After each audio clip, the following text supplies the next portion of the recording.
সন্ত ৰামপাল গুৰু মহাৰাজ হৈছে এনে এজন মহাপুৰুষ যিজনে নিজৰ সত্য ভক্তি, তত্ত্বজ্ঞান, কৰোণা আৰু সেৱাৰ বলত সমাজত এক নতুন আদৰ্শ বলবৎ কৰিছে। সন্ত ৰামপাল গুৰু মহাৰাজৰ নেতৃত্বত তেওঁৰ সকলো সৎলোক আশ্ৰমে কৰা বিস্ময়কৰ সমাজ কল্যাণমূলক কামে সমাজখনক সোণালী ভৱিষ্যতৰ এক নতুন আশা দেখুৱাইছে।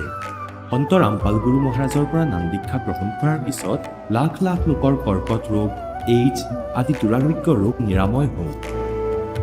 সন্তজনাৰ জ্ঞানৰ পৰা অনুপ্ৰাণিত হৈ তেওঁৰ অনুগামীসকলে লাখ লাখ ইউনিট ৰক্তদান কৰে। সন্তজনাই লাখ লাখ ভগ্নী কন্যাৰ যৌতুকমুক্ত বিয়াৰ আয়োজন কৰালে। সন্তজনাই লাখ লাখ মানুহক ড্ৰাগছ আসক্তিৰ পৰা মুক্ত কৰিলে। কোটি কোটি ধ্বংসপ্ৰাপ্ত পৰিয়াল শান্তিত লাগিল। সন্তজনাৰ আশ্ৰমত সমাৱেশৰ সময়ত বিনামূলীয়া চকুৰ চিকিৎসা আৰু দন্ত চিকিৎসাৰ ব্যৱস্থা কৰা হয়। সন্ত ৰামপাল গুৰু মহাৰাজৰ দ্বাৰা পৰিৱেশ সুৰক্ষাৰ উদ্দেশ্যে সময়ে সময়ে বৃহৎ পৰিসৰত বৃক্ষৰোপণ কৰা হয়।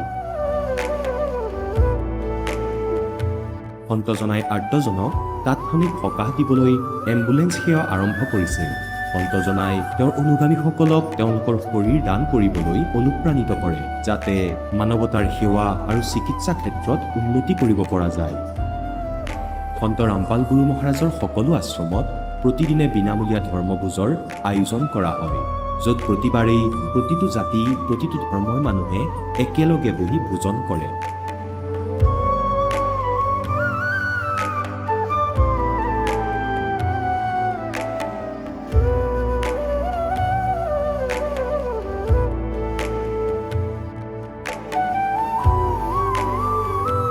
সন্ত ৰামপাল গুৰু মহাৰাজৰ আশ্ৰমত সহস্ৰাধিক বৃদ্ধ বৃদ্ধাই শ্ৰদ্ধা আৰু মৰমেৰে জীৱন যাপন কৰাৰ সুযোগ পায়। তেওঁলোকৰ থকা খোৱাৰ আৰু স্বাস্থ্যৰ সম্পূৰ্ণ দায়িত্ব সন্ত ৰামপাল গুৰু মহাৰাজে বহন কৰে। অনাথ শিশুৰ বাবে সন্ত ৰামপাল গুৰু মহাৰাজৰ সকলো আশ্ৰম বিশেষ বৰদানতকৈ কম নহয়, য'ত তেওঁলোকক শিক্ষা, সংস্কাৰ আৰু ভৱিষ্যতৰ বাবে উন্নত সুবিধা প্ৰদান কৰা হয়। বানপানী, ভূঁইকঁপ বা মহামাৰী যিয়েই নহওক, সন্ত ৰামপাল গুৰু মহাৰাজ আৰু তেওঁৰ অনুগামীসকল সদায় আৰ্তজনৰ বাবে আগ্ৰনোৱা হৈ থাকে। কোভিড মহামাৰীৰ সময়ত সন্ত ৰামপাল গুৰু মহাৰাজৰ আশ্ৰমৰ পৰা কোটি কোটি লোকক খাদ্য, ঔষধ আৰু জীৱন ৰক্ষক সামগ্ৰী যোগান ধৰা হৈছিল। দুখীয়াক সকাহ কৰাই হওক বা যিকোনো শোষিত বা নিপীড়িত শ্ৰেণীৰ অধিকাৰ আৰু মৰ্যাদাৰ বাবে যুঁজ দিয়াই হওক, সন্ত ৰামপাল গুৰু মহাৰাজে সদায় তেওঁলোকৰ সকলো ন্যায্য দাবী চৰকাৰৰ ওচৰলৈ লৈ গৈছে আৰু তেওঁলোকক উপযুক্ত ন্যায় প্ৰদানৰ ক্ষেত্ৰত গুৰুত্বপূৰ্ণ ভূমিকা পালন কৰি আহিছে। সমাজত আধ্যাত্মিক আৰু সামাজিক মূল্যবোধৰ প্ৰতি সজাগতা অনাৰ প্ৰতিটো পদক্ষেপতে সন্ত ৰামপাল গুৰু মহাৰাজ মানৱতাৰ প্ৰকৃত সেৱক হিচাপে প্ৰমাণিত হৈছে। সন্ত ৰামপাল গুৰু মহাৰাজৰ জীৱনে আমাক শিকাইছে যে প্ৰকৃত সেৱা সেইটোহে যিটো নিস্বাৰ্থভাৱে কৰা হয়। আহক আমিও এই মহান সন্তজনৰ এই মহান সেৱাৰ কামত যোগ দিম আৰু সন্ত ৰামপাল গুৰু মহাৰাজৰ পৰা নাম দীক্ষা লৈ আমাৰ জীৱন ধন্য কৰি তোলোঁ।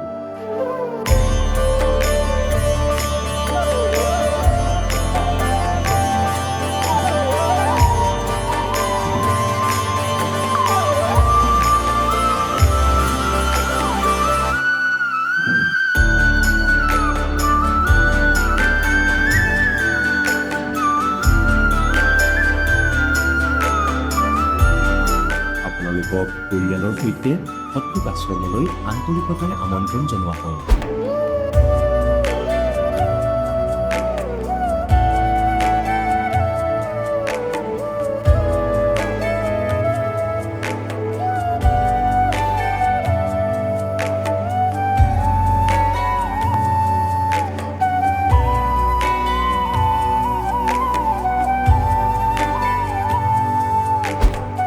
ব্ৰহ্মাৰ পিতৃ কোন? কোন বিষ্ণুৰ মা? শংকৰৰ ককা কোন? আমাক কৈ দিয়া। জানিবলৈ অনুগ্ৰহ কৰি শুনক জগতগুৰু তত্ত্বদৰ্শী সন্ত ৰামপাল গুৰু মহাৰাজৰ অমৃত বচন, সকলো পবিত্ৰ ধৰ্মৰ পবিত্ৰ শাস্ত্ৰৰ আধাৰত। নমস্কাৰ ছাৰ। নমস্কাৰ। ছাৰ, আপোনাৰ নাম কি? মোৰ নাম অমৰ চন্ধই। ছাৰ, ক'ৰ পৰা আহিছে আপুনি? গাঁও খুৰানা, জিলা মহেন্দ্ৰ, হাৰিয়ানা। ছাৰ, সন্ত ৰামপাল দেৱ মহাৰাজৰ পৰা আপুনি নাম দীক্ষা কেতিয়া লৈছিলে? 27 এপ্ৰিল 2018। ছাৰ সন্ত ৰামপালদেৱ মহাৰাজৰ পৰা নাম দীক্ষা লোৱাৰ আগতে আপুনি কিবা ভক্তি সাধনা কৰিছিলেনে? ভক্তিটো কৰিছিলোঁ, যেনে দেৱীৰ, শংকৰৰ আৰু হনুমানৰ, আৰু বহুত কৰিছিলোঁ, যেনে গাঁৱত ঘৰত যিবোৰ ভক্তি কৰা হৈছিল সেয়াও কৰিছিলোঁ। তেনেহ'লে আপুনি সন্ত ৰামপালদেৱ মহাৰাজৰ শৰণলৈ কিয় আহিলে? চন 2016 মই সদগুৰু ৰামপালদেৱৰ সৎসংগ শুনিছিলোঁ, আৰু সৎসংগত মই আধ্যাত্মিক জ্ঞানৰ বিষয়ে জানিলোঁ। যেতিয়া সন্ত ৰামপালদেৱ মহাৰাজৰ জ্ঞান যেতিয়া শুনিলোঁ, ইয়াতকৈ ওপৰত কোনো সন্ত মই নেদেখিলোঁ, আৰু মই গম পালোঁ যে এওঁৱে এজন সন্ত, যাক গুৰু বনাব খুজিছিলোঁ তেওঁক মই পালোঁ। যেতিয়া মই সম্পূৰ্ণ পুস্তক পঢ়িলোঁ আৰু সন্ত ৰামপালদেৱ মহাৰাজৰ সম্পূৰ্ণ জ্ঞান মই বুজি ল'লোঁ, আৰু বৰ ভালদৰে বুজি 2018ত মই নামদান দীক্ষা ল'লোঁ সন্ত ৰামপালদেৱ মহাৰাজৰ পৰা। ছাৰ সন্ত ৰামপালদেৱ মহাৰাজৰ পৰা নাম দীক্ষা লোৱাৰ পিছত আপুনি কিবা লাভপ্ৰাপ্ত কৰিলেনে? লাভটো বহুত হ'ল। মোৰ এক্সিডেণ্ট হৈ গৈছিল, এখন ভৰি শেষ হৈ গৈছিল, মোৰ শিৰ ৰৈ গৈছিল, মোৰ মেডিকেল কৰিবলৈ চৰকাৰে মোক পঠাইছিল, আৰু তাত চিকিৎসা কৰোঁতে ডক্তৰে ক'লে, নাৰ্নল চিভিল হস্পিটেলত তোমাৰ যি শিৰ আছে ভৰিৰ সেয়া বন্ধ হৈ আছে, ইয়াৰ পৰা তুমি কষ্ট পাবা, আৰু যিমান পাৰা সোনকালে তুমি নিজৰ অপাৰেশ্যন কৰোৱা। তেতিয়া মই ক'লোঁ যে ঠিক আছে মই কৰাম, কিন্তু আপুনি লিখি দিয়ক ইয়াত যে ঠিকে আছে। তেওঁ ক'লে যে অপাৰেশ্যনটো তুমি নিশ্চয় কৰাব লাগিব। তাৰপিছত মোৰ বিষ বাঢ়িবলৈ ধৰিলে, আৰু মই চলা ফুৰা কৰিবলৈও নোৱাৰা হ'লোঁ। তাৰপিছত মই জয়পুৰ গ'লোঁ, তাতো মোৰ ঠিক নহ'ল। তাৰ পৰা ঔষধ আনিলোঁ এসপ্তাহৰ, পিছত 15 দিনৰ আনিলোঁ, তাৰপিছত 1 মাহৰ, কিন্তু তাৰ পৰা একো লাভ নাপালোঁ। তাৰপিছত মই সৎসংগ শুনিবলৈ ধৰিলোঁ, তেতিয়া ঠিক হ'বলৈ ধৰিলে, আৰু একেবাৰে মই ঠিক হৈ গ'লোঁ সন্ত ৰামপালদেৱৰ দয়াৰে। আৰু এটা মোৰ চকুৰো সমস্যা আছিল, মই কমকৈ দেখিবলৈ আৰম্ভ কৰিছিলোঁ। মই ডাক্তৰৰ ওচৰলৈ গৈছিলোঁ, ডক্তৰে ক'লে যে তুমিতো চশমা লগাই লাভ নাই, এতিয়া তুমি অপাৰেশ্যন কৰাব লাগিব, তুমি অপাৰেশ্যন কৰোৱা। তেতিয়া মই ক'লোঁ যে ঠিকে আছে কৰোৱাম, এমাহৰ ভিতৰতে কৰোৱাম। মই যেতিয়া এই নাম ল'লোঁ 2018ত, যেতিয়াৰ পৰা মই ভক্তি কৰিব ধৰিলোঁ, মন্ত্ৰ জপ কৰিব ধৰিলোঁ, তেতিয়া মোৰ এই চকুৰ দৃষ্টিশক্তিও ঘূৰাই পালোঁ। আৰু পিছত যেতিয়া মই ডাক্তৰক দেখুৱালোঁ, তেতিয়া ক'লে যে এতিয়া তোমাৰ চকু ঠিকেই আছে, অপাৰেশ্যন কৰিব নালাগে, তুমি এতিয়া চশমাৰেই কাম চলোৱা। সন্ত ৰামপালদেৱ মহাৰাজৰ দয়াৰে মোৰ চকুও ঠিক হ'ল, আৰু ভৰিৰো সমস্যা ঠিক হ'ল, আৰু মোৰ কেঁচুমূৰীয়াও আছিল, কেতিয়াবা সেয়াই অশান্তি দিছিলে, কেতিয়াবা ঠিকেই আছিলে, মানে ক'ব নোৱাৰি। কিন্তু যেতিয়া 2018ত মই সন্ত ৰামপালদেৱ মহাৰাজৰ পৰা নাম ল'লোঁ, সেই দিনাৰ পৰা মই অলপ সুস্থ হ'বলৈ ধৰিলোঁ। এতিয়া 2 মাহৰ ভিতৰত সেয়া মোৰ সেই বেমাৰো ঠিক হৈ গ'ল, কোনো ধৰণৰ মোৰ একো অসুবিধা নাই এতিয়া। আৰু মোৰ সহধৰ্মিনী, তেওঁ নাম লৈছিলে, আৰু তেওঁৰো এক প্ৰেত বাধা আছিল। কোনোবাই কয় যে ভূতে লম্ভিছিলে, কোনোবাই জিনে লম্ভিছিলে বুলি কয়, আৰু কোনোবাই কিবা কয়। ইয়াৰ বাবে আমাৰ বহুত খৰচ হৈছিলে, বহুত ঠাইলৈ লৈ গৈছিলোঁ, তথাপিও তাৰ সমস্যা ঠিক হোৱা নাছিল। যেতিয়াই নাম ল'লে তাৰ পিছৰ পৰা তেওঁ একেবাৰে সুস্থ হৈ গ'ল। সন্ত ৰামপালদেৱ মহাৰাজৰ দয়াৰে তেওঁৰো প্ৰেত বাধা দূৰ হৈ গ'ল, আৰু আমাৰ যিজন সন্তান আছিল সিও একেবাৰে নামানিছিলে। যেতিয়া আমি তাক কৈছিলোঁ এইটো কাম কৰা, সি মানা কৰি দিছিলে, আৰু বাহিৰলৈ ওলাই গৈছিলে।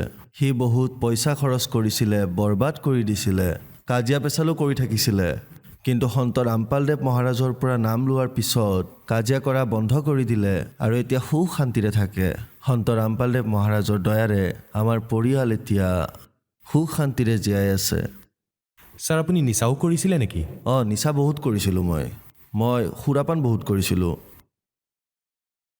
বহুত, মানে 1-2 বটল সদায় খাইছিলোঁ, আৰু ভাঙো পান কৰিছিলোঁ। মই ৰাতিপুৱা 2-3 বাৰ, গধূলি 2-3 বাৰ, আৰু দিনতো যদি কেতিয়াবা সুযোগ পাওঁ তেতিয়াও পান কৰিছিলোঁ। আৰু যেতিয়া মহাত্মা সাধুসকলৰ ওচৰলৈ এইবোৰ লৈ গৈ পান কৰাইছিলোঁ, তেতিয়া তেওঁলোকে মোক প্ৰশংসা কৰিছিলে, আৰু মই সুখী হৈ তালৈ গৈ আছিলোঁ। ভাং লৈ গৈছিলোঁ, চিগাৰেট আদিও মই লৈ গৈছিলোঁ, আৰু বহুত টকা খৰচ কৰিছিলোঁ। কিন্তু যেতিয়া সন্ত ৰামপালদেৱ মহাৰাজৰ পৰা নাম ল'লোঁ তেতিয়া মই এইটোও পাহৰি গৈছিলোঁ যে মই যে কেতিয়াবা এইবোৰ পানো কৰিছিলোঁ। একোৱে মন যোৱা নাছিল আৰু মোৰ শৰীৰ একেবাৰে সুস্থ সবল হ'বলৈ ধৰিলে। সন্ত ৰামপালদেৱ মহাৰাজৰ দয়াৰে বহুত মই লাভ পালোঁ। আগতে মোৰ বহুত লোকচান হৈছিলে, মটৰচাইকেল লওঁতেও লোকচান হৈছিলে, ফোনো যদি লওঁ সেয়াও ভাঙি যায়। যিকোনো প্ৰকাৰে যদি কিবা গাড়ী লওঁ, 2খন গাড়ী লৈছিলোঁ মই, তাতেও মোৰ 1 লাখ টকাৰ লোকচান হ'ল। সেই গাড়ীখন ভাঙি গৈছিলে, তাতো একো লাভ নহ'ল।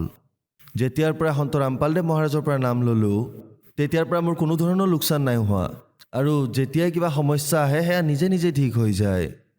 ছাৰ আপুনি কি কৰে? আগতেতো চাকৰি কৰিছিলোঁ, 40 বছৰ মই চাকৰি কৰিছোঁ হাৰিয়ানা চৰকাৰৰ বাবে। এতিয়া মই অৱসৰ পাইছোঁ। ছাৰ আপুনি এজন শিক্ষিত ব্যক্তি। ছাৰ বহুতে কয় যে সন্ত ৰামপালদেৱ মহাৰাজৰ অনুগামীসকলে অন্ধশ্ৰদ্ধাৰেহে যোগদান কৰে। তেনেহ'লে কি আপুনিও অন্ধশ্ৰদ্ধাৰেই জড়িত হৈছিলে নেকি? নহয়, যিয়ে কয় তেওঁলোকে নাজানে।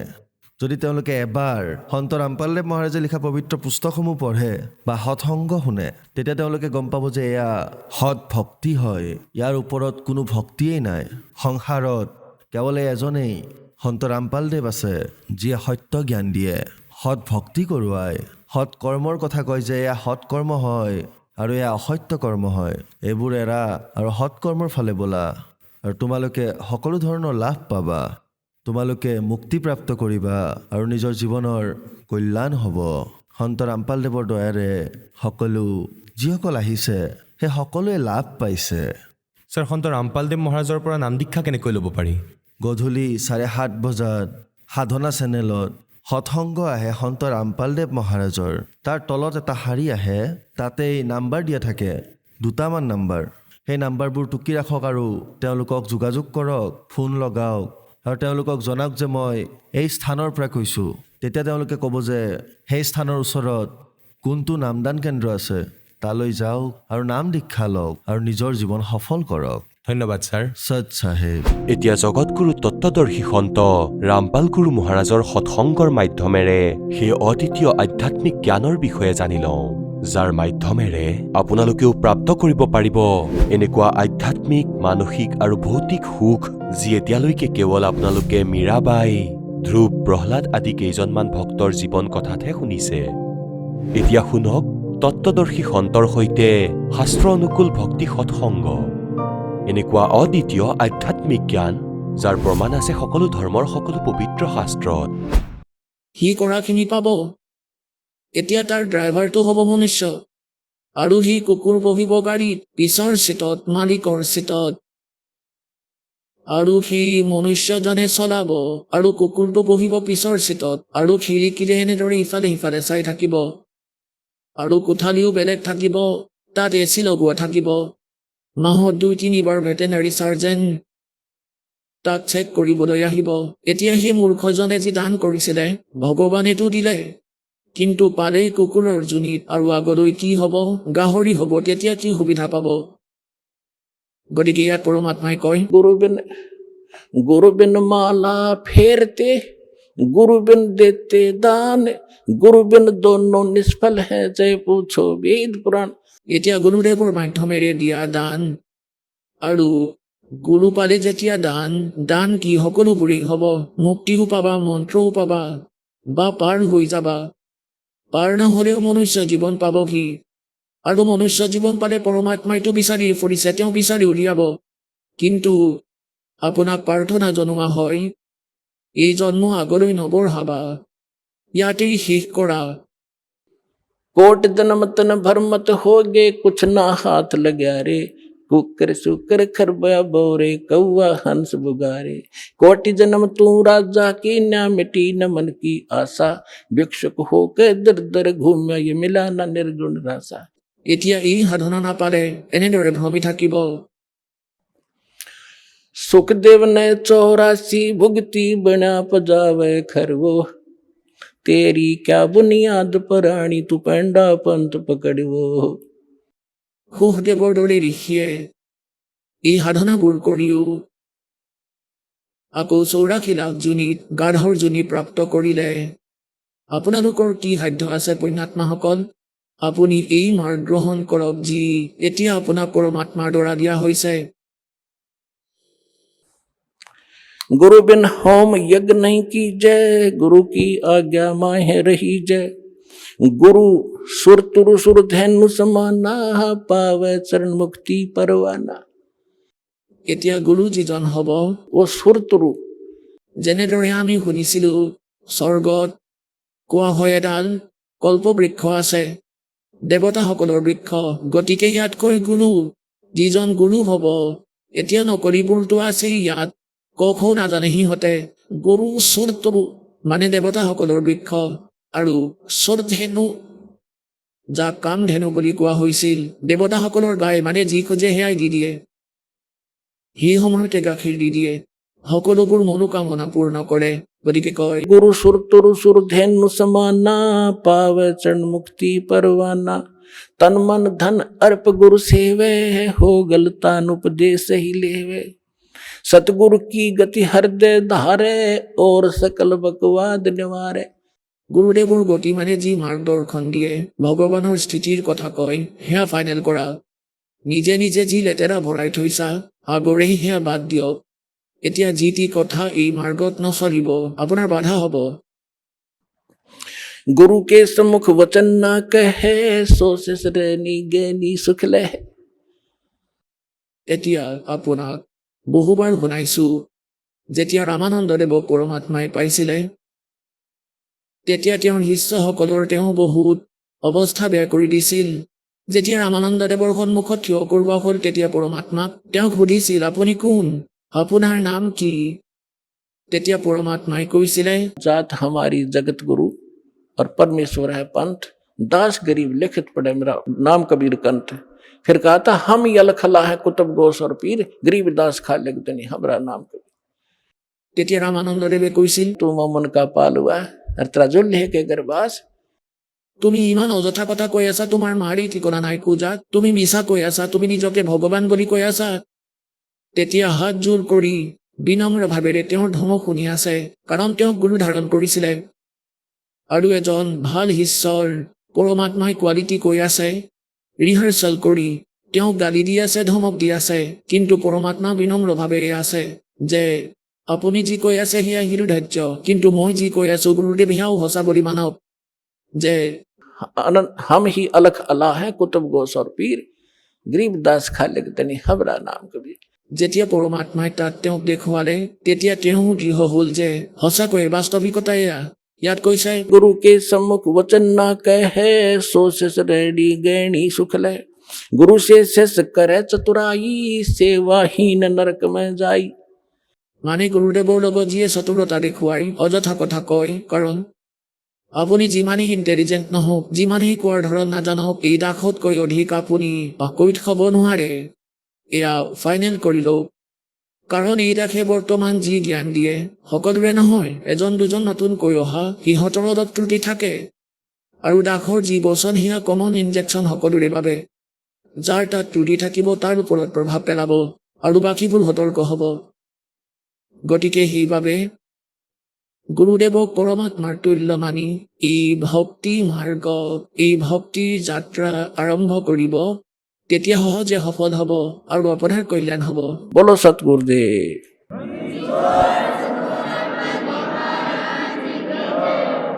পৰম পিতা পৰমাত্মা পূৰ্ণ ব্ৰহ্ম সমগ্ৰ সৃষ্টিৰ ৰচয়িতা কবিৰ পৰমেশ্বৰৰ অসীম কৃপাৰে আপোনালোক পৰমাত্মাৰ মৰমীয়া আত্মাই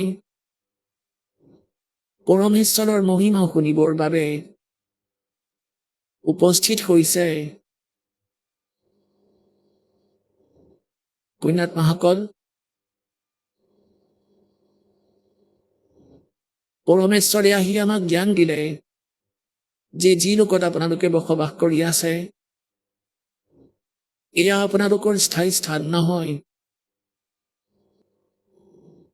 কিন্তু এতিয়ালৈকে আমি ইয়াৰ কোনো বিকল্প দেখা নাছিলো।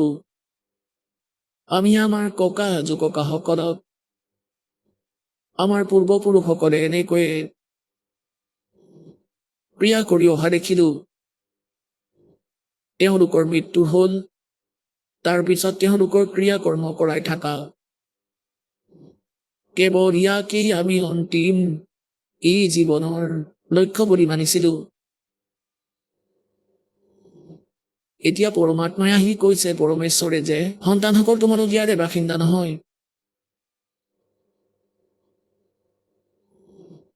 তোমালোক এনেকুৱা স্থানৰ পৰা আহিছা যাৰ প্ৰতি আগ্ৰহ এতিয়াও তোমালোকৰ হৃদয়ত আছে, আৰু সেই সুখৰ সন্ধানত তোমালোকে এই কালৰ লোকত লাগি আছা। যেনেকৈ পৰমাত্মাই আহি কৈছে যে এই কালে নিজৰ মায়া দুৰ্গাক ওপৰৰ লোকৰ, পৰমাত্মাৰ লোকৰ এটা নকল কৰাই থৈছে, মিছা, ডুপ্লিকেট, হুবহু। এনেদৰে সত্য লোকৰ ভিতৰতো দলধাৰী আছে, আৰু তাত বহুত সুখৰ পদাৰ্থ আছে, আৰু তাত কোনো দুখ নাই।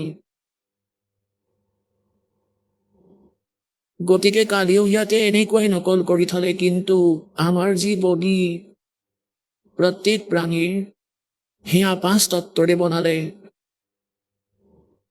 তাত কেৱল এটা তত্ত্ব আছে, নহৰী তত্ত্ব।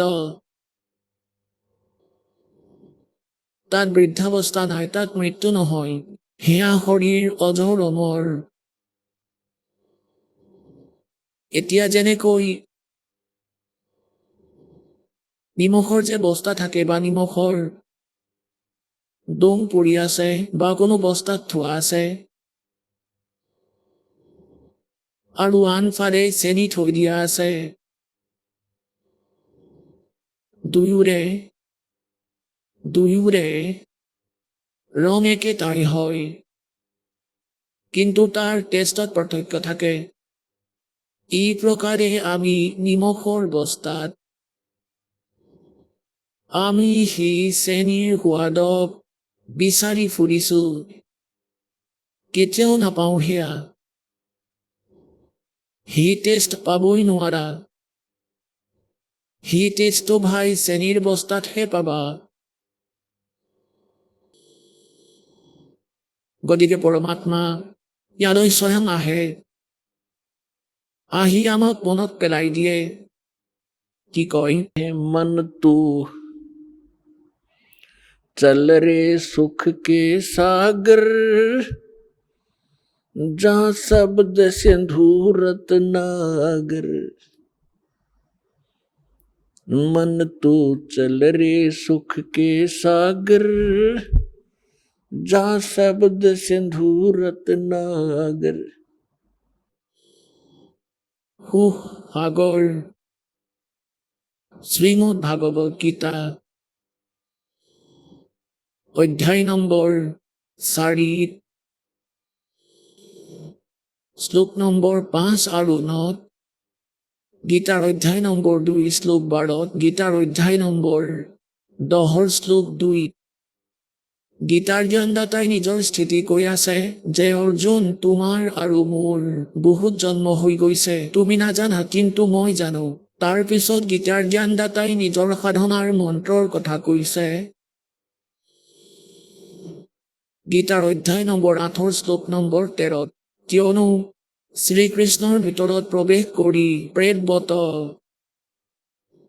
এই কালে কৈ আছে 21 ব্ৰহ্মাণ্ডৰ স্বামী, যি ব্ৰহ্মা বিষ্ণু মহেশ্বৰৰ পিতা। ই কৈছে যে মই ব্ৰহ্মৰ। ओम इति एकाक्षरम ब्रह्म व्यवहारन मामनुसमरन, ये परियाति तजन देहम स याति परमाम गतिम। মই ব্ৰহ্মৰ কেৱল এটা ওম আখৰ আছে, আৰু যিয়ে ইয়াৰ অন্তিম মানে শৰীৰ এৰালৈকে, মানে অন্তিম শ্বাসলৈকে স্মৰণ কৰি কৰি যায়, তেওঁ ওমৰ পৰা পাবলগীয়া পৰম গতিক প্ৰাপ্ত কৰে। ওমৰ পৰা ওমকাৰ মন্ত্ৰ হয় ব্ৰহ্মৰ। ব্ৰহ্মৰ সাধনাৰ পৰা কি কোনটো গতি হয়, ব্ৰহ্মলোকৰ প্ৰাপ্তি হয়। গীতাৰ অধ্যায় নম্বৰ 8 শ্লোক নম্বৰ 16 স্পষ্ট কৰিছে যে ব্ৰহ্মলোকলৈ যোৱা প্ৰাণীও আকৌ জন্ম আৰু মৃত্যুলৈ আহে।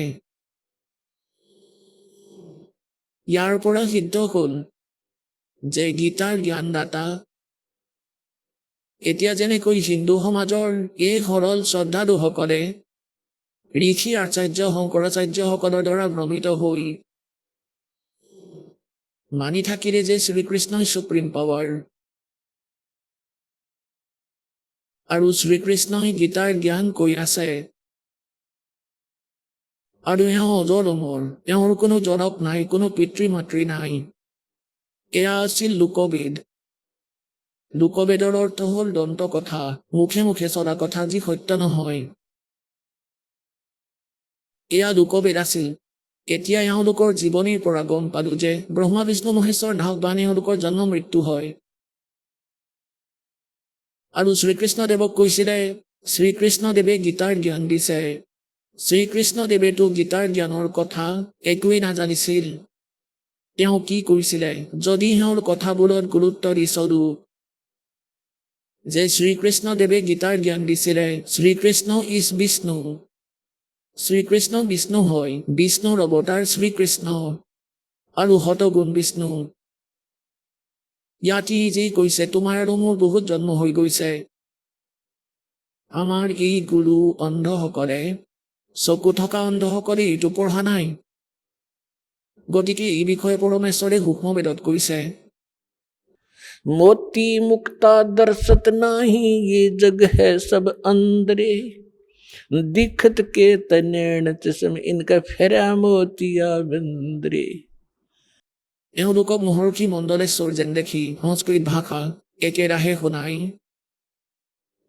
সৰল জনতাৰ মাজত প্ৰভু হৈ আছিলে, স্বামী হৈ আছিলে। গতিকে পৰমাত্মাই সেই সময়তে আহি কৈছিলে যে এওঁলোক সন্তান নহয়, এওঁলোক বিদ্যান নহয়, এওঁলোকে নিজৰ চিলেবাছে নাজানে, টিচাৰ কেনেকৈ হ'ল।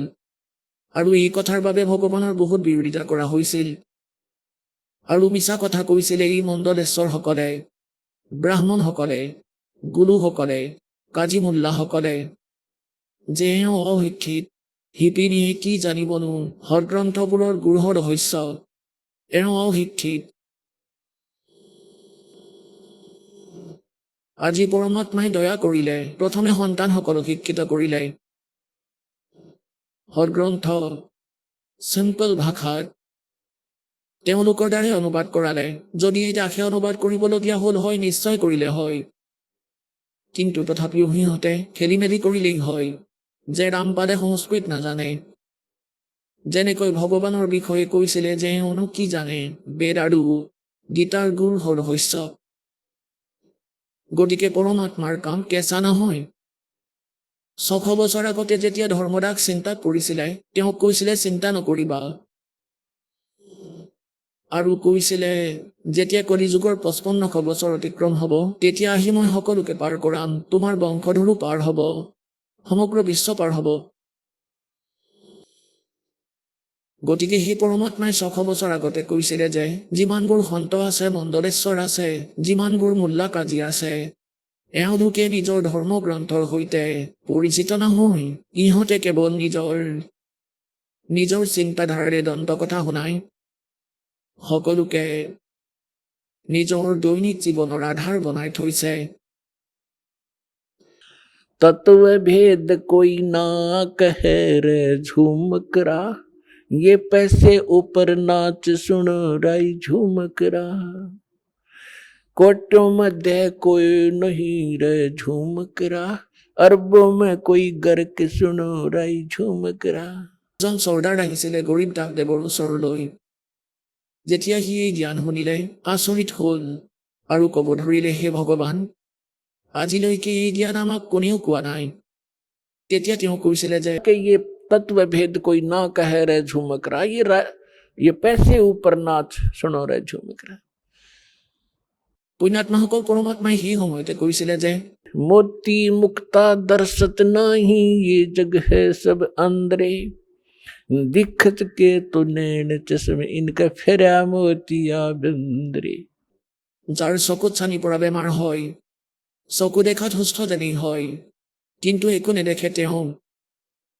এই প্ৰকাৰে আমাৰ ধৰ্মগুৰু এই কলিযুগৰ যি হিন্দু ধৰ্মৰ আৰু মুছলমান ধৰ্মৰ যিসকল অন্ধ আছে, চকু থকা অন্ধ, এটা ভাষা বিশেষকৈ নিশ্চয় জানিছিলে, কিন্তু আধ্যাত্মিক জ্ঞানৰ সৈতেও পৰিচিত আছিল।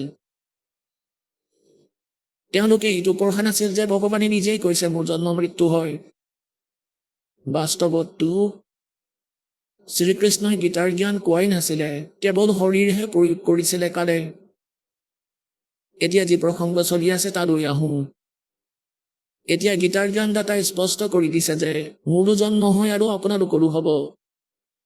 তাৰ পিছত গীতাৰ অধ্যায় নম্বৰ 8 শ্লোক নম্বৰ 1 অৰ্জুনে প্ৰশ্ন কৰিলে যে ভগৱান আপুনি কৈছে সপ্তম অধ্যায়ৰ 29 নম্বৰ শ্লোকত যে যিয়ে সেই তৎব্ৰহ্মৰ সৈতে পৰিচিত হয় আৰু সকলো আধ্যাত্মিক জ্ঞানৰ সৈতে পৰিচিত, সকলো কৰ্মৰ সৈতে পৰিচিত, তেওঁ কেৱল বৃদ্ধাৱস্থা আৰু মৃত্যুৰ পৰা মুক্তি প্ৰাপ্তিৰ বাবে এইবোৰৰ পৰা বাচিবলৈহে প্ৰযত্ন কৰে। অৰ্থাৎ সংসাৰৰ এই প্ৰত্যেক নাশবান সুখৰ পৰা নাশবান ক্ৰিয়াবোৰৰ পৰা পৰিচিত হয়। তাৰ পাছত তেওঁ এই সংসাৰৰ কোনো বস্তুৰে ডিমাণ্ড নকৰে। কবিৰ চাহেবে নিজৰ মহিমা নিজেই কৈছে, কালৰ এই সংসাৰৰ কথা, স্থিতিৰ কথা কৈছে। कहते क्या मांगो कुछ स्थिर ना रहाई और देखत नैन चला जग जाई। 1 लख पूत 1.25 लाख नाती उस रावण के आज दीवा न बाती। তাৰপিছত পৰমাত্মাই কয়, आवत संग ना कोई जात संगाती। যেতিয়া তুমি ইয়ালৈ আহিছিলা তেতিয়া না পত্নী লগত আহিছিল, না পুত্ৰ পুত্ৰীৰ লগত আহিছিল। যেতিয়া তুমি ইয়াৰ পৰা যাবা তেতিয়াও ইয়াৰে কোনো তোমাৰ লগত নাযায়। आवत संग ना जात संगाती और क्या भयादर बांधे हाथी। ৰজাসকলক সংকেত কৰি কৈছে, ৰজাবোৰে নিজৰ মহিমা দেখুৱাবৰ বাবে নিজৰ মহলৰ বাহিৰত হাতী শাৰী পতাই থৈ দিয়ে, বান্ধিছিলে বাহিৰত, যাতে যেতিয়া আন ৰজাৰ গুপ্তচৰ আহে তেতিয়া ৰজাই নিজৰ মহিমা দেখুৱাবৰ বাবে, যিহেতু ৰজাই 200টা হাতী বান্ধি থৈছে, তেওঁ কিমান সক্ষম হ'ব। তেওঁ এনেদৰে ক্ষমতা দেখুৱাইছিল। গতিকে পৰমাত্মাই कहते क्या भयादर बांधे हाथी। দুৱাৰত হাতী বান্ধি কি ক্ষমতা দেখুৱাই আছা, কাইলৈ মৃত্যু হলে পৰহি গাধ হবা। আকৌ কি কয়, कह कबीर अंत की बारी जैसे हाथ झाड़ के चला जुआरी।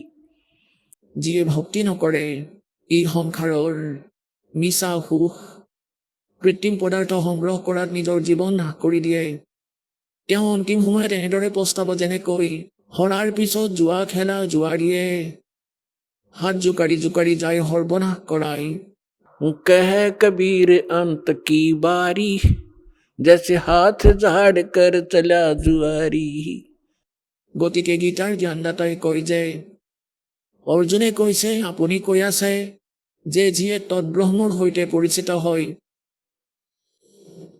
আৰু সকলো আধ্যাত্মিক জ্ঞানৰ সৈতে পৰিচিত হয়, কৰ্মৰ সৈতে পৰিচিত হয়, তেওঁ কেৱল বৃদ্ধাৱস্থা আৰু মৃত্যুৰ পৰা বচাৰ বাবেহে প্ৰযত্ন কৰে, এই সংসাৰৰ কোনো বস্তুৰে ইচ্ছা নাৰাখে। গতিকে সি তৎব্ৰহ্ম কি, সি তৎব্ৰহ্ম কি হয়, কোন হয়? 8ম অধ্যায়ৰ 1ম শ্লোকত অৰ্জুনে প্ৰশ্ন কৰিলে। গীতাৰ অধ্যায় নম্বৰ 8 শ্লোক 3 উত্তৰ দিলে যে তেওঁ পৰম অক্ষৰ ব্ৰহ্ম, অৰ্থাৎ সি গীতাৰ জ্ঞানদাতাতকৈ বেলেগ। এতিয়া গীতাৰ জ্ঞানদাতাই 8ম অধ্যায়ৰ 5 আৰু 7 নম্বৰ শ্লোকত নিজৰ ভক্তিৰ বিষয়ে কৈছে যে অৰ্জুন তুমি মোৰ ভক্তি কৰা। নিজৰ মন্ত্ৰৰ কথা তেওঁ ক'লে 8ম অধ্যায়ৰ 13 নম্বৰ শ্লোকত যে মোৰ কেৱল ওম মন্ত্ৰ আছে, আৰু এই মূৰ্খ এই আমাৰ ধৰ্মগুৰু কি মন্ত্ৰ দিছিলে, ওম নমঃ শিৱায়, ওম ভগৱতী বাসুদেৱ নমঃ, হৰে ৰাম হৰে কৃষ্ণ কৃষ্ণ কৃষ্ণ হৰে হৰে, ৰাধে শ্যাম ৰাধে ৰাধে শ্যাম ৰাধে। এই মূৰ্খসকলক সোধা ক'ৰ পৰা আনিলা এই মন্ত্ৰ? যদি গীতাকে হৃদধাৰ্য বুলি মানা তেন্তে গীতাত যি বৰ্ণনা কৰিছে সেয়াই কৰিব লাগে, কৈ বেলেগ কৰিতো মনৰ মতে আচৰণ কৰি আছা। নিজৰ মতে সাধনা কৰি আছা। গতিকে গীতাৰ অধ্যায় নম্বৰ 16 শ্লোক নম্বৰ 23 আৰু 24 এই কনচেপ্ট ক্লিয়াৰ কৰিছে যে শাস্ত্ৰবিধি ত্যাগ কৰি যিয়ে মনৰ মতে আচৰণ কৰে তেওঁলোকৰ না সুখ হয়, না তেওঁলোকৰ কোনো সিদ্ধি প্ৰাপ্ত হয়, না তেওঁলোকৰ কোনো গতি হয়, ইউজলেছ। ইয়াৰ পৰা তোমাৰ বাবে অৰ্জুন কৰ্তব্যৰ আৰু অকৰ্তব্যৰ ব্যৱস্থাত যি সাধনা কৰিব লাগে আৰু যি কৰিব নালাগে তাৰ সদগ্ৰন্থই প্ৰমাণ। তাকেই আধাৰ বুলি মানিবা, কোনো দন্ত কথাৰ ওপৰত বিশ্বাস নকৰিবা। এতিয়া গীতাৰ জ্ঞানদাতাই অষ্টম অধ্যায়ৰ 5 আৰু 7 কয়। অষ্টম অধ্যায়ৰ 13 নম্বৰ শ্লোকতো কৈছে যে মোৰতো কেৱল ওম মন্ত্ৰহে আছে সমগ্ৰ গীতাখনতেই। এই ওমৰ বাহিৰে কোনো মন্ত্ৰ নাই ব্ৰহ্ম সাধনাৰ। তাৰপিছত গীতাৰ অধ্যায় নম্বৰ 17 শ্লোক নম্বৰ 23 তিনি মন্ত্ৰৰ জপৰ নিৰ্দেশ আছে আৰু তাত সাংকেতিক সেয়া ওমটো স্পষ্ট। তাত লিখা আছে ओम तत्सत इति निर्देश है ब्रह्मण त्रिविध समर्थ है ब्राह्मणा तेन वेदा च यघा विहिता पुरा। ইয়াৰ অৰ্থ হ'ল যে সি সচিদানন্দ ঘন ব্ৰহ্ম, সি পৰমোক্ষৰ ব্ৰহ্মৰ সাধনাৰ কেৱল এটা ওম। এই ওম তৎসৎ তিনিটা মন্ত্ৰৰ জপৰ নিৰ্দেশ আছে আৰু ইয়াক তিনিটা বিধিৰেই জপ কৰা হয় ত্ৰিবিধা সমৃতা। ओम तत्सत इति निर्देश है নিৰ্দেশৰ অৰ্থ হ'ল ফাইনেল সিদ্ধান্ত, ডাইৰেকশ্যন, কোনো খেলি মেলি নাথাকে। যেনেকৈ কোনো অধিকাৰীয়ে নিৰ্দেশ দিলে তেতিয়া তেওঁৰ অনুগামীসকলৰ, তেওঁৰ ফলোৱাৰ্ছ বা চাকৰসকলৰ কোনো অবজেকশ্যন নাথাকে। যিয়া আদিক চাহেবৰ তেতিয়া এটেনশ্যন হৈ যায়, ফাইনেল হয়। গতিকে লিখিছে ओम तत्सत इति निर्देश है ब्रह्मण त्रिविध समर्थ है ব্ৰহ্মণে মানে সেই পৰমোক্ষৰ ব্ৰহ্মৰ তেওঁক পোৱাৰ, তেওঁক প্ৰাপ্তি কৰাৰ। প্ৰাপ্তি মানে সেই লোকলৈ যোৱাৰ য'ত সেই সুসাগৰ আছে, য'ত কোনো দুখ নাই। যলৈ যোৱাৰ পিছত প্ৰাণী আৰু সংসাৰলৈ কেতিয়াও উভতি নাহে, তালৈ যোৱাৰ মন্ত্ৰ এইটোহে। সি সচিদানন্দ ঘন ব্ৰহ্মৰ লোকলৈ যোৱাৰ। গতিকে গীতাৰ অধ্যায় নম্বৰ 8 শ্লোক নম্বৰ 5 আৰু 7 গীতাৰ জ্ঞানদাতাই কৈছে যে অৰ্জুন, যদি তুমি মোৰ চৰণত থাকিব বিচাৰা তেন্তে মোৰ ভক্তি কৰা, মোৰ ভগত হোৱা আৰু যুদ্ধও কৰা আৰু মোৰ স্মৰণো কৰা। এতিয়া পুণ্যাত্মাসকল ইয়াৰ পৰা দুটা কনচেপ্ট ক্লিয়াৰ হ'ল। এটাতো যেনেকৈ এই সৎযোগৰ কথা যে কয় কোনোবা সাধকে, কোনো সন্তই 1.5 ঘণ্টা ৰাতিপুৱা 1.5 ঘণ্টা গধূলি, এয়া দন্ত কথা, লোকবেদ, এয়া মনৰ মতে কৰা আচৰণ কোনো সৎগ্ৰন্থতে এই সৎযোগৰ প্ৰাৱধান নাই। ইয়াত স্পষ্ট কৰিছে যে অৰ্জুন, তুমি যুদ্ধও কৰা আৰু স্মৰণো কৰা। এই প্ৰকাৰে সূক্ষ্ম বেদত কৈছে যে नाम उठत नाम बैठत नाम सोवत जागवे नाम खाते नाम पीते नाम सेती लागवे। বেদেও এয়াই কয়। যজুৰ্বেদ অধ্যায় নম্বৰ 40 মন্ত্ৰ নম্বৰ 15 কৈছে যে ओम कर्तुम समर किलबे समर और कर्तु समर। ओम नाम का কাম কৰি কৰি স্মৰণ কৰা, বিশেষ আগ্ৰহেৰে স্মৰণ কৰা, মনুষ্য জীৱনৰ প্ৰথম কৰ্তব্য বুলি জানা আৰু ভক্তি কৰা। ইয়াতো তেওঁ ব্ৰহ্ম স্তৰৰ জ্ঞান দিছে যে ওমৰ জপ কৰা, মোৰ শৰণত থাকা। সি গীতাৰ জ্ঞানদাতাও ব্ৰহ্ম, বেদৰ জ্ঞানদাতাও ব্ৰহ্মই। তাৰপিছত সেই বেদৰ জ্ঞানদাতাই অপশ্যন এৰি দিছে 40 নম্বৰ অধ্যায়ৰ যজুৰ্বেদৰ 40 নম্বৰ অধ্যায়ৰ 17 নম্বৰ শ্লোকত যে সেই পৰমাত্মাটো পৰোক্ষ গুপ্ত, সেই পূৰ্ণ পৰমাত্মা আৰু মই ব্ৰহ্মলোকত থাকো। মোৰ নাম ওম, মোৰ স্মৰণ কৰিলে মোকেই প্ৰাপ্ত কৰিবা। গতিকে ইয়াত মই আকৌ আহো সেই প্ৰসংগলৈ যে এজন বেদৰ জ্ঞানদাতাও ব্ৰহ্ম আৰু ইয়াত এয়া কৈ আছে যে যুদ্ধও কৰা। গীতাৰ জ্ঞানদাতাও সি যিয়ে কৈছে যুদ্ধও কৰা, মোৰ স্মৰণো কৰা আৰু মোৰেই স্মৰণ কৰি কৰি যেতিয়া অন্তিম সময়ত গুচি যাবা শৰীৰ এৰি, তেতিয়া মোকেই প্ৰাপ্ত কৰিবা, মোৰ তাতেই বিদ্যমান হবা। ই নিজৰ স্থিতি কৈছেই যে তোমাৰ আৰু মোৰ বহুত জন্ম হৈছে, আগলৈও হ'ব। জন্ম মৃত্যু না তোমাৰ সি হ'ব না মোৰ। গতিকে গীতাৰ অধ্যায় নম্বৰ 15 শ্লোক নম্বৰ 4 কৈছে যে তত্ত্বদৰ্শী সন্ত আৰু তত্ত্বজ্ঞানৰ প্ৰাপ্তিৰ পিছত পৰমেশ্বৰৰ সেই পৰম পদৰ সন্ধান কৰিব লাগে। যলৈ যোৱাৰ পিছত সাধক আৰু সংসাৰলৈ কেতিয়াও উভতি নাহে। আৰু যি পৰমেশ্বৰে সমগ্ৰ ব্ৰহ্মাণ্ড ৰচনা কৰিছে ইয়াৰ পৰা স্পষ্ট হৈছে যে গীতাৰ জ্ঞানদাতাতকৈ কোনো অন্য হয় সি সমৰ্থমান শক্তি। হি সুপ্ৰিম পাৱাৰ, কমপ্লিট গড, পূৰ্ণ ব্ৰহ্ম, পূৰ্ণ পৰমাত্মা, আৰু কেৱল তেওঁৰে ভক্তি কৰা। গতিকে আমাৰ এই ধৰ্মগুৰুসকলে বিভ্ৰান্ত কৰি আছিলে। তেওঁলোকেও সদায় পঢ়িছিলে আৰু আনকো পঢ়িবলৈ কৈছিলে, নিজেও মুখস্থ কৰি থৈছিলে আৰু অনুগামীসকলকো কৈছিলে যে মুখস্থ কৰিবা। গতিকে কি লাভ এইবোৰ পঢ়াৰ য'ৰ পৰা জ্ঞানেই নাপায়? গীতাই যিবোৰ কৈ আছে তাৰে বিপৰীত কামবোৰ কৰি আছে। গতিকে গীতাৰ অধ্যায় নম্বৰ 18 শ্লোক নম্বৰ 62 কৈছে যে অৰ্জুন, তুমি সৰ্বভাৱেৰে সেই পৰমেশ্বৰৰ শৰণলৈ যোৱা।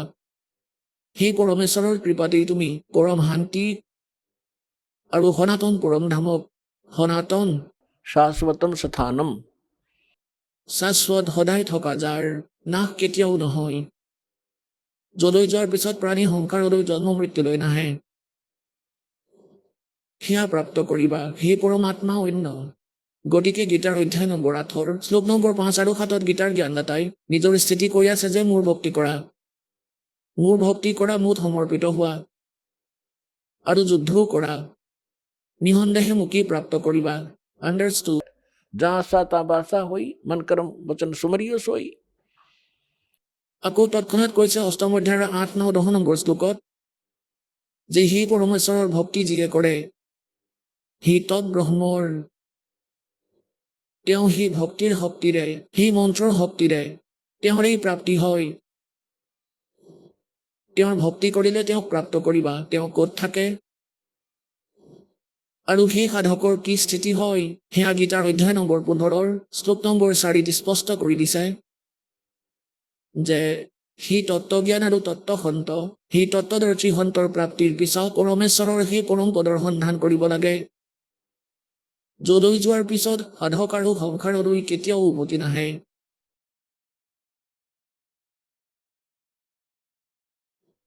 গতিকে পুণ্যাত্মাসকল, ব্ৰহ্ম বিষ্ণু মহেশ্বৰ নাশবান, এওঁলোকৰ পিতাই ব্ৰহ্ম স্বৰ পুৰুষ, এওঁ নাশবান, এওঁৰো জন্ম মৃত্যু হয়। আহক আমি এতিয়া সেই শ্ৰদ্ধালুসকলৰ অনুভৱবোৰ জানো, যিসকলে জগতগুৰু তত্ত্বদৰ্শী সন্ত ৰামপাল গুৰু মহাৰাজৰ পৰা দীক্ষা প্ৰাপ্ত কৰিছে তথা তেওঁ কোৱা ভক্তি মাৰ্গ এওঁলোকে অৱলম্বন কৰি আছে। নমস্কাৰ, নমস্কাৰ ছাৰ, আপোনাৰ শুভ নামটো? মোৰ নাম ৰেৰু বসুমতাৰী। আপুনি ক'ৰ পৰা আহিছে? মই শোণিতপুৰ ডিষ্ট্ৰিক্ট, অসম ৰাজ্যৰ পৰা আহিছোঁ। আপুনি সন্ত ৰামপাল গুৰুমাজৰ পৰা নাম দীক্ষা কেতিয়া লৈছিল? মই 6 অক্টোবৰ 2020 লৈছিলোঁ। তেখেতৰ পৰা নাম দীক্ষা লোৱাৰ আগতে আপুনি অন্য কিবা ভক্তি সাধনা কৰিছিলনে? হয়, মই যোনটো আমাৰ হিন্দু সমাজত চলি অহা, মই মোৰ মা ঘৰত বাথৌ আছিলে, মই বাথৌ ভক্তি কৰিছিলোঁ। তাৰপিছত এনেকাই মানে মা দেউতাই যেনেকা ভক্তি কৰি আহিছে ময়ো এনেকাই কৰিছিলোঁ। যেনেকা আমাৰ বড়ো সমাজত বাথৌত মংগলবাৰ আৰু বৃহস্পতিবাৰ দিনা আৰজ লোৱা হয়। ৰাতিপুৱা এনেকা 10টা বজাৰ পৰা যাই কিনে এনেকা আমাৰ বড়ো সমাজৰ খাম চিফুং আছে, এইবিলাক লৈ এনেকা আৰজ গোৱা হয়, মানে ভগৱানক মাতে আৰু মানে এইবিলাক কৰা হৈছিলে। তাৰপিছত বিয়া হৈ আহি মই আমাৰ হাজবেণ্ডৰ ঘৰত সিহঁতে বিষ্ণু শৰণীয়া মোকো আহি কিনে 1 সপ্তাহমান থাকি মোক এনেকা শৰণ লোৱাই দিলে, বিষ্ণু শৰণ। তাৰপিছত মই হাজবেণ্ডৰ ঘৰত আহি বিষ্ণু ভক্ত হৈ গ'ল আৰু বিষ্ণু ভগৱানক ভক্তি কৰিছিলে। আপুনি যিহেতু জনালে যে আপুনি আমাৰ হিন্দু সমাজত প্ৰচলিত পৰম্পৰাগত যিবিলাক ভক্তি সাধনা, আপুনি আপোনাৰ বড়ো সম্প্ৰদায়ৰ যিবিলাক ভক্তি সাধনা সেই আটাইবিলাক কৰি আছিলে, তেনে ক্ষেত্ৰত আপুনি সন্ত ৰামপাল গুৰুমাজৰ শৰণলৈ কিয় আহিব লগা হ'ল? মই এইটো ইফালে বড়ো সমাজত বাথৌ মানিলে আৰু ইফালে মোৰ হাজবেণ্ডৰ ঘৰত আহি বিষ্ণু ভগৱানক পূজা কৰিলে। তাৰপিছত এইবিলাক ভক্তি কৰিও মই একো সুখ নাপালে, বহুত দুখ হৈ গ'ল মোৰ জীৱনত।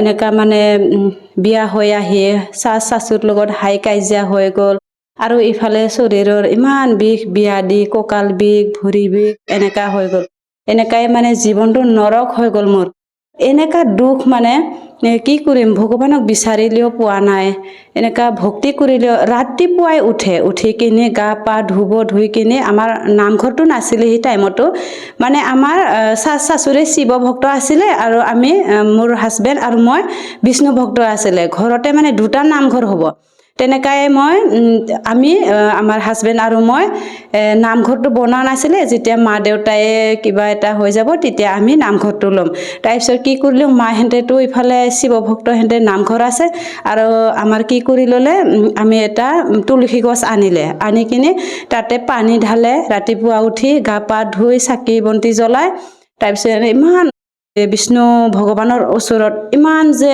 কান্দে মানে ইমান ঘৰত হাই কাজিয়া ইমান আপোনাক মাতিও কিয় পোৱা নাই আমি আপুনি ক'ত আছে এইবিলাক কয় বহুত কান্দে মানে ৰাতিপুৱা হৈ মা দেউতাৰ লগত অশান্তি হাই কাজিয়া সুখ নাই শৰীৰত কিহৰ কাৰণে হৈছে এইবিলাক বহুত এনেকৈ দুখ হৈ গ'ল তাৰপিছত এদিন মানে আমাৰ হাজবেণ্ডে আৰু এজন লগ আছে হেঁতে দুইজনে মামা পায় এনেকৈ ভকত মানে এতিয়া বিষ্ণু ভকত তাৰপিছত গাঁৱে মানুহবিলাক মাতে সিহঁতক গীতা ভাগৱত পঢ়িব তাৰ কাৰণে সিহঁতে অলপ গীতা ভাগৱতৰ বহুতখিনি কথা ৰাখে মানে তেনেকাই যাই কিনে সিহঁতে দুটাই মানে ইউটিউবত পালে বোলে এদিন সন্ত ৰামপালজী মহাৰাজে কৈ আছে মানে গীতা ভাগৱতত মানে এনেকা প্ৰমাণিত কৰি দেখাই আছে কেনেকা ভক্তি কৰিব লাগে গীতাত শাস্ত্ৰ অনুকূল এইটো দেখাই আছে এইটো চাই আহি কিনে আমাৰ হাজবেণ্ডে মোক কৈছে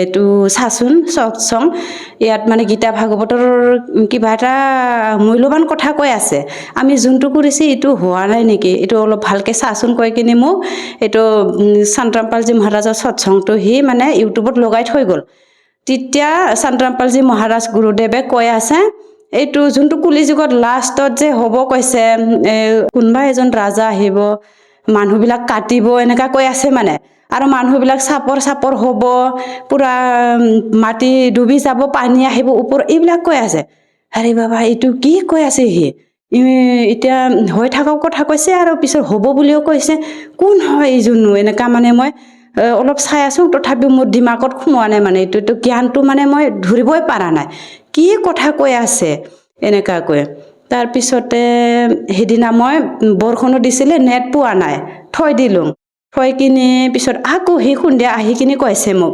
এইটো বোলে কিবা তাত মানুহবিলাক বোলে বহুত বেমাৰ আজাৰ ভাল হৈছে ঘৰত হাই কাজিয়াও ভাল হৈছে ভূত প্ৰেত বাধাও ভাল হৈছে বোলে আমাৰতো বহুত ঘৰত হাই কাজিয়া বেমাৰ আজাৰ হৈ আছে আপুনিও তাতে যাওকচোন হাৰিয়ানাত বোলে তাত বোলে কিবা আছে এনেকা কৈছে তেতিয়া মই কৈছোঁ এনেকা হ'লেতো ভালে এনেকা কৈ কিনে তাৰপিছত কথাটো পাতি থাকিলোঁ আমি তাৰপিছত আকৌ হৈ গ'ল কিবা কিতাপো বোলে ফ্ৰী পায় অনলাইনত তাৰপিছত সেই জ্ঞান গংগা কিতাপ অৰ্ডাৰ কৰি 3 দিন 4 দিন কমচে কম এক সপ্তাহ আহি পাইছোঁ জ্ঞান গংগা কিতাপ তাৰপিছত আহি পাইছোঁ ময়ে ধৰিলোঁ কিতাপটো ধৰি কিনে বাকলাবিলাক ফালি কিনে আৰু পৰমাত্মাক মানে এইটো মাথাত লগাই কিনে সেৱা কৰি মই এইটো কিতাপটো পঢ়িব ধৰিলোঁ তাৰপিছত এনেকৈ কিবা কিবি মানে একদম নাজানা নুশুনা কথা গম পাই গ'ল মানে এইটো কিতাপৰ জ্ঞান গংগাৰ এইবিলাক যে কথা আমি আগত যোনটো ভক্তি কৰিছিলে বাথত বা বিষ্ণুত এইবিলাক পোৱাই নাই এদিনত তাৰ কাৰণে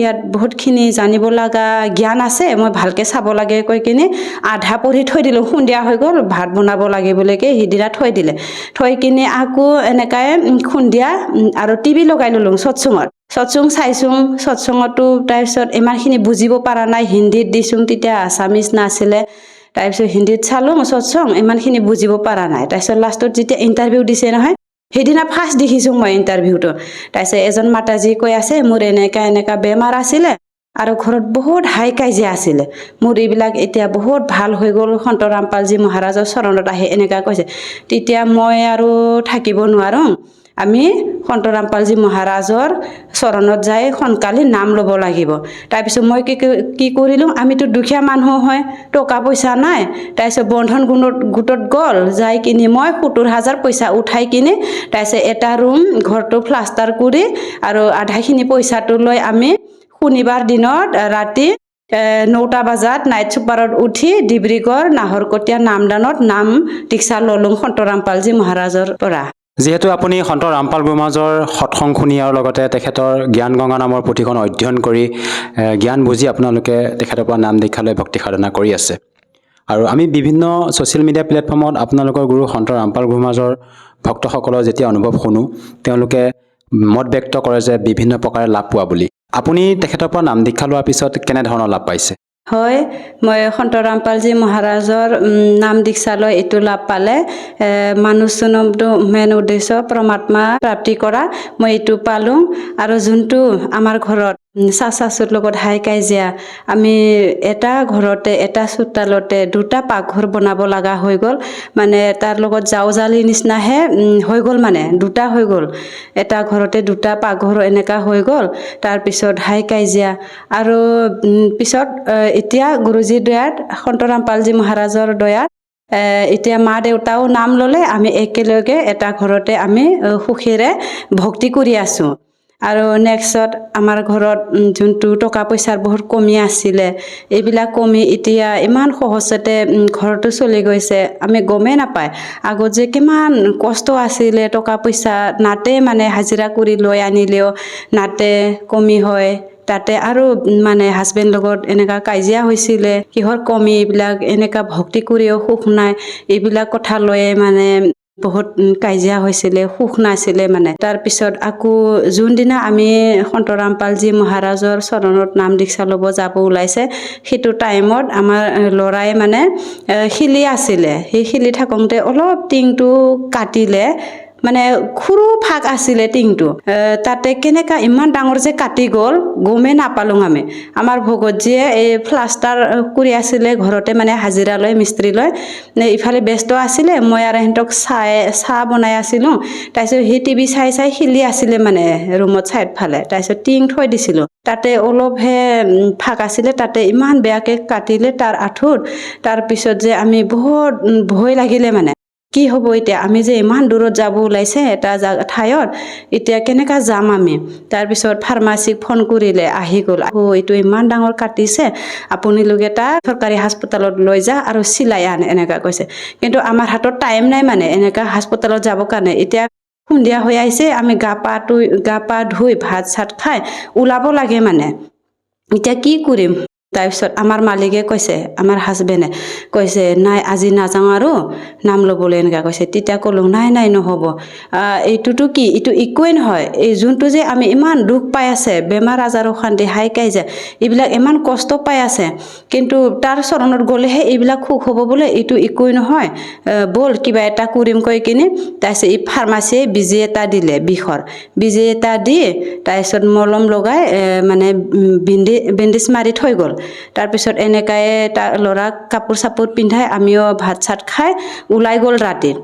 কোনোতো ডাক্তৰ চাক্তৰত নিনিলে, এই ফাৰ্মাচী অকল বেজী এটা দি থৈ গ'ল বিষৰ, ইটোৱে। তাৰপিছত এক ৰাতি যাব লাগে আমি, 9টা বজাত উঠিব নাইট ছুপাৰত। তাৰপিছত উঠি কিনে ভাবিছে এই পোৱালিটো ইমান বেয়াকৈ কাটিছে, এতিয়া ৰাতিত বহুত জ্বৰ উঠিব, কিমান যে দিগদাৰ পাব, এইবিলাক মানে ভিতৰে ভাৱনা আহিছে। তাৰপিছত কি আচৰিত মানে এইটো চমৎকাৰ, সি পোৱালি একো জ্বৰ নাই, না কান্দা না কি, একো নাই, মানে ইমান আৰামত শুই গৈছে সি আমাৰ কোলাত। আমি এনেকাই এক ৰাতি গ'লে। তাৰপিছত যেতিয়া নামদান চেণ্টাৰ পাইছে, তেতিয়া পুৱা 9টা বাজিছে। তাৰপিছত এই ল'ৰাই মানে এনেকা লেংৰাকৈ খোজকাঢ়ি আছে। তাৰপিছত কি হৈছে, অলপমান কাটিছে নেকি ভাবিছে। তাৰপিছত বেণ্ডেজটো অলপ লেতেৰা হৈ গ'ল, দাৱাই লগোৱাটো হালধীয়া, তাৰ কাৰণে এইটো চেঞ্জ কৰি দে, ফাৰ্মাচী এটা মাতিম, এনেকা বিচাৰিছে মানে। তাৰপিছত খোলাত সেহেঁতেও মানে ভয় লাগি গৈছে, মানে নামদান চেণ্টাৰৰ যোনটো ভকতমতী, সেহেঁতেও ভয় লাগি গ'ল, মানে কেনেকা আহি গ'ল আপোনালোকে ইমানখিনি ঘাটো লৈ, এইবিলাক কৈছে মানে। তাৰপিছত আমি এইটো এটা বহুত লাভ পালোঁ পৰমাত্মাৰ চৰণত আহি। এইটো আচৰিত কথা, আপোনালোকে এজন সন্তৰ পৰা নাম দীক্ষা লোৱাৰ পিছতে বিভিন্ন প্ৰকাৰে লাভ পাইছে। আপোনাৰ যিবিলাক শাৰীৰিক সমস্যা আছিলে, আপোনাৰ পাৰিবাৰিক যিবিলাক সমস্যা, সকলোৰ পৰা আপুনি পৰিত্ৰাণ পাইছে। এইটো কেনেকৈ সম্ভৱ? হয়, সন্ত ৰামপালজী মহাৰাজে বহুত পাৱাৰফুল মন্ত্ৰ দে, এই মন্ত্ৰ আৰু যোনটো ভক্তি মৰ্যাদা দে, এই ভক্তি মৰ্যাদাত থাকি এই মন্ত্ৰ জাপ কৰাতে আমি এইবিলাক লাভ পাব পাৰিছে। আপুনি যিহেতু ক'লে যে আপোনালোকৰ গুৰু সন্ত ৰামপাল গুৰুমহাৰাজে পাৱাৰফুল মন্ত্ৰ প্ৰদান কৰে আপোনালোকক, সেই পাৱাৰফুল মন্ত্ৰটো আপোনালোকৰ কোন শাস্ত্ৰৰ আধাৰত প্ৰদান কৰে আপোনালোকক? সন্ত ৰামপালজী মহাৰাজে সকলো বেদ শাস্ত্ৰৰ পৰা এই প্ৰমাণিত মন্ত্ৰটো প্ৰদান কৰিছে। আপুনি আৰু অন্য কিবা লাভ পাইছেনে? হয়, মোৰ পেটৰ বিষ গ'ল্ড ব্লাডাৰ আছিলে। এইটো 16 mm ডাক্তৰ তাত যাই কিনে অপাৰেশ্যন কৰিলোঁ। তাৰপিছত এনেকৈ 2 বছৰ 3 বছৰৰ পিছত আকৌ হৈ গ'ল মোৰ এইটো পেট বিষটো। যেতিয়া সন্ত ৰামপালজী মহাৰাজকো তেতিয়া সৎসংটো পাই আছোঁ, তেতিয়া এই ইণ্টাৰভিউৰ শুনিলোঁ যে এইবিলাক বেমাৰ ভাল হয়, তাৰ কাৰণে মই বহুত জোৰ লগাই দিলোঁ আৰু সন্ত ৰামপালজী মহাৰাজৰ চৰণৰ সোনকালে গ'ল। তাৰ কাৰণে মই এইটো এতিয়া মোৰ এই পেট বিষ পাথৰবিলাকো নাইকিয়া হৈ গ'ল। এতিয়া বহুত সুখত আছোঁ মানে মই। আৰু আপুনি ডক্টৰ চিকিৎসা কৰিছিল নে? আপুনি যি পাথৰৰ কথা ক'লে, পেটত যি বা গ'ল্ড ব্লাডাৰ যি পাথৰৰ কথা কৈছে, আপুনি ডক্টৰ চিকিৎসা কৰিছিল নে? হয়, কৰিছিলোঁ। অপাৰেশ্যনো হৈ গ'ল। এইটো 16 mm পাথৰ ওলাইছিলে। এতিয়া আমি শাস্ত্ৰ মতে ভক্তি কৰিব লাগিব। শাস্ত্ৰৰ বিৰুদ্ধ ভক্তি কৰিলে আমি একো লাভ নাপায়। এতিয়া সন্ত ৰামপালজী মহাৰাজে শাস্ত্ৰ অনুকূল ভক্তি দিয়া আছে।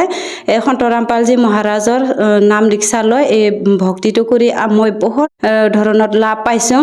এতিয়া ক'ব গ'লে ঘৰত অশান্তি আছিলে, শাশুৰ লগত হাই কাজিয়া আছিলে, আৰু মোৰ যোনটো শৰীৰৰ কঁকালৰ বিষ আছিলে, ভৰি বিষ আছিলে, ৰাতিপুৱা উঠি এনেকা ল'ৰা এজন আছে, তাক পিঠিত বান্ধি মানে চোতাল সাৰিব খোজে, নোৱাৰে, এনেকা বিষ হয়। তাৰপিছত এইটো ভাল হৈ গ'ল। আকৌ ইফালে টকা পইচাৰ বহুত কমি আছিলে, এইটো এতিয়া গুৰুজীৰ দয়াত, সন্ত ৰামপালজী মহাৰাজৰ দয়াত এতিয়া এইবিলাক কমিও বহুত মানে ভাল হৈ গ'ল। আপোনাৰ পৰা আমি আৰু এটা কথা জানিব বিচাৰিছোঁ। আমি বিভিন্ন ছ'চিয়েল মিডিয়া প্লেটফৰ্মত আপোনালোকৰ গুৰু সন্ত ৰামপাল গুৰু মাজৰ যেতিয়া ভক্তসকলৰ অনুভৱ শুনো, তেওঁলোকে কয় যে সন্ত ৰামপাল গুৰু মাজে যৌতুকমুক্ত বিবাহ আয়োজন কৰে তেখেতৰ সতলোক আশ্ৰমত, আৰু বিভিন্ন ছ'চিয়েল মিডিয়া প্লেটফৰ্মত আমি দেখিবলৈ পাইছোঁ। এগৰাকী মহিলা হিচাপে আপুনি কি ক'ব বিচাৰে? সঁচাকৈ সন্ত ৰামপাল গুৰু মাজে সকলো আশ্ৰমতে যৌতুকমুক্ত বিবাহ আয়োজন কৰেনে? হয়, যৌতুক ক'লেতো এতিয়া যাৰ ঘৰত ছোৱালী জন্ম লৈছে তেতিয়াই মা দেউতাৰ মাথাত এটা চিন্তা বোজা আহি যায়। যেতিয়া ছোৱালী জন্ম ল'লে তাকতো বিয়া দিয়া টাইমত যৌতুক দিব লাগিব। তাৰ কাৰণে যৌতুকৰ কাৰণে মা বাপেকে ইমান যে মানে ইফালে কিবা কিবি বেপাৰ বিজনেছ বা চাকৰি কৰি ধন গোটাই থাকে মানে যৌতুকৰ কাৰণে। এইটো ভাবিয়ে মানে এটা চিন্তাটো সোমায়ে গ'ল। এইবিলাক সমাজৰ বহুত মানে কুৰীতি হয়, যোনটো চৰকাৰো বন্ধ কৰিব নোৱাৰে এইটো। এতিয়া আমাৰ সন্ত ৰামপালজী গুৰু মহাৰাজে এইটো সমাজৰ পৰা তাৰ শিপাটোৱে মানে উঘালি পেলাইছে এতিয়া। তাত কোনো ধৰণৰ টকা পইচা লেনদেন নকৰে নেকি? নাই, আমাৰ সন্ত ৰামপালজী মহাৰাজৰ চৰণত যোনে নাম দীক্ষা ল'ব তাত বিয়া হ'লে কোনো যৌতুক লোৱা এইবিলাক নাই, নিদিয়ে এইবিলাক। আৰু যিসকল দৰ্শকে আজি আপোনাক টিভি স্ক্ৰীণত প্ৰত্যক্ষ কৰি আছে, সেইসকলক আপুনি কি বাৰ্তা দিব বিচাৰে যাতে তেওঁলোকে আপোনাৰ দৰে উপকৃত হ'ব পাৰে? হয়, মইনো কি বাৰ্তা দিম? মই আগত যেনেকা ভক্তি কৰিছিলোঁ, বিষ্ণু ভক্ত আছিলে, ভক্তি কৰিও দিন ৰাত ভগৱানক পূজা কৰিও মানে একো লাভ নাপালে, বেছিহে বেমাৰ আজাৰ বা টকা পইচাৰ কমিত ভুগি গ'ল, আৰু ইফালে ঘৰত শাশুৰ লগত হাই কাজিয়াত ভুগি গ'ল, বহুত দুখ নৰক হৈ গ'ল। আজি সন্ত ৰামপালজী মহাৰাজৰ চৰণত আহি নাম লৈ মই এনেকা সুখত আছোঁ যে কোনো টকা পইচাৰ কমি নাই, মোৰ দেহাত এনেকা বিষ ব্যাধি নাই, বহুত সুখত আছোঁ, এইবিলাক লাভ পাইছোঁ। আপোনালোকেও সন্ত ৰামপালজী মহাৰাজৰ চৰণত আহক আৰু এই লাভটো আপোনালোকেও পাব পাৰিব। যদিহে কোনো লোকে সন্ত ৰামপাল গুৰু মাজৰ পৰা নাম দীক্ষা ল'ব বিচাৰে, সহজভাৱে কেনেকৈ ল'ব পাৰিব? হয়, সন্ত ৰামপালজী মহাৰাজৰ পৰা নাম দীক্ষা ল'বলৈ বহুত সহজ। আজিকালি যুগত মানুহৰ হাতে হাতে মোবাইল, ছ'চিয়েল মিডিয়া প্লেটফৰ্মত যায়, ইউটিউব, ফেচবুক, ইনষ্টাগ্ৰাম, টুইটাৰ, তাত চাৰ্চ কৰিবি সন্ত ৰামপালজী মহাৰাজৰ সৎসং, আৰু সৎসঙৰ তলত নাম্বাৰ দিয়া থাকে। এইটো নাম্বাৰটো যোগাযোগ কৰি আপোনালোকে সহজতে নাম দীক্ষা ল'ব পাৰিব। ধন্যবাদ থাকিল। সৎ চাহেব।